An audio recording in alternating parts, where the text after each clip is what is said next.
What up, Facebook Live? My name is Neil of the Patrick Harrises. I'm here at the New York Public Library with this lovely group of people. And I'm sitting next to three amazing other people, and we are going to live stream the reading of some of the script from the series of unfortunate events. I play Count Olaf, the rakishly handsome and wildly talented actor. To my right is Melina. She plays Violet, the oldest Baudelaire child, and good for everything. To her right is Louis. He plays Klaus. He's always reading things, remembering things, very smart. They're both incredibly cute and charming, and I hate them. We love you too. To my left, Daniel Handler. Hello. Never heard of him. I don't know what I'm doing here. Has written the entire book series of Unfortunate Events, all 13 of them. I'm exhausted. And he's using the pen name Lemony Snicket, spoiler alert. You've spoiled it. And so we will now read a bit of a scene. We're going to read episode 1 from The Bad Beginning. This is a scene from the Netflix series, a series of unfortunate events, which will air on Friday the 13th of January. A fantastic day in Olaf speak. And we'll start soon. It airs on Netflix. I'm going to set this in here. This.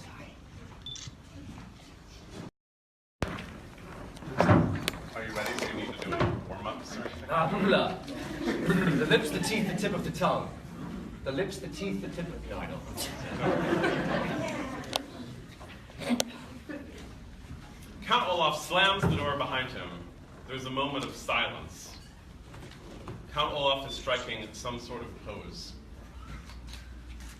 Well, children, before I give you a tour of your new home, aren't you going to say, how do you do to your new guardian? They look at him. Oh, he's terrible. How do you do, Count Olaf? Count Olaf leans in close. Oh, his breath is terrible too. How do I do? Better and better, Baudelaires. Better and better.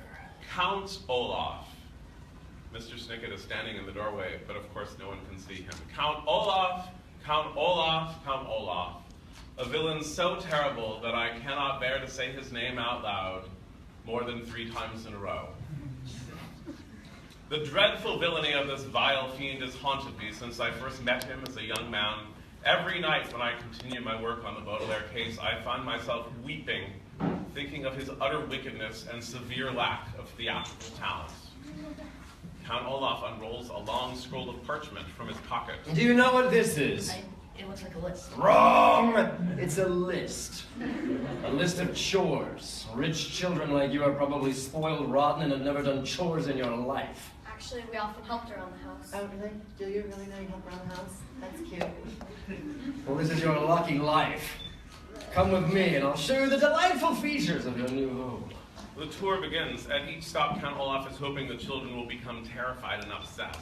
Their deadpan stoicism keeps disappointing him. Count Olaf leads them into the kitchen, which is a mess. This is the kitchen, where you may help yourselves to meals.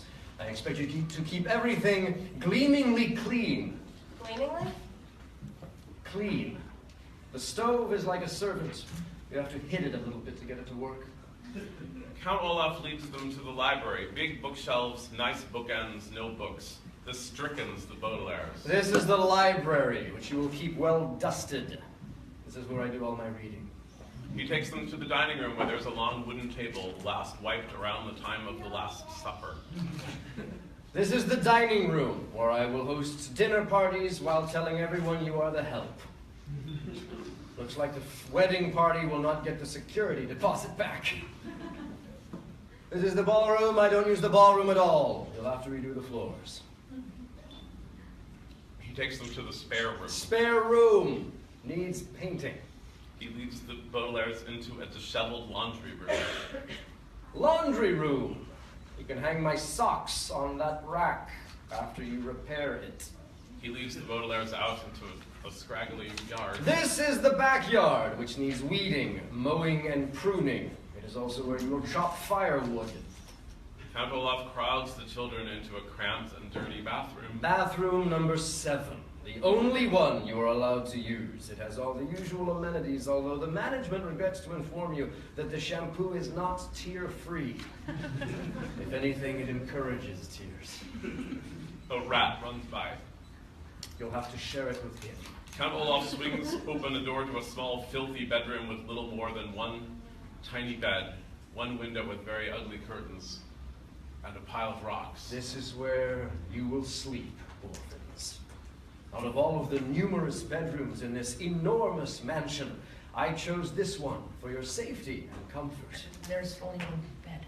As you can see, I've also provided, at no cost to you, this complimentary pile of rocks. Baudelaires look at the pile of rocks and then at Count Olaf. He seems a little dismayed that they're only a little dismayed.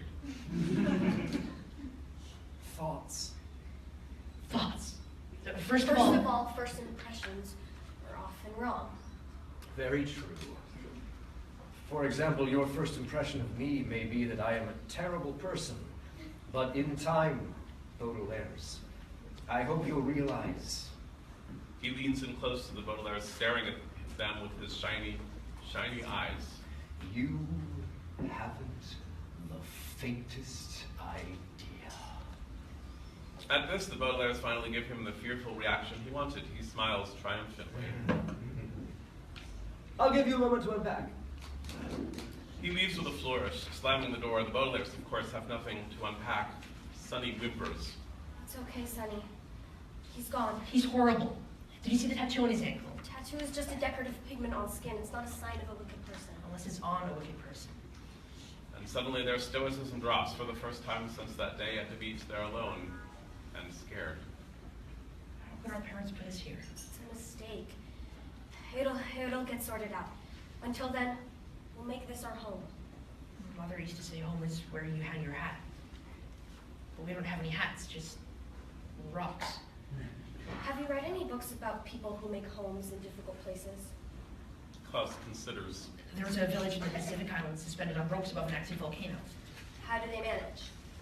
They own very little in case it erupts. Then we're already one step ahead. We own nothing. They share a smile and attempt to be brave. They can survive that. We can survive Count Olaf. Violet was right about one thing. First impressions are often entirely wrong. The first time you try gorgonzola cheese, you may find it too strong and not to your liking. But when you are older and your palate more sophisticated, you may want to eat nothing but gorgonzola cheese. Your initial opinion about anything can change over time. There's a knock on the bedroom door. The Baudelaires go to open it. But as the day went on, I'm sorry to say that the Baudelaires' first impressions of Count Olaf, that he was a horrible person and his house a depressing pigsty. In the doorway, Count Olaf grins cruelly as he tosses them mops and pails. Showtime. We're absolutely correct. That's the end.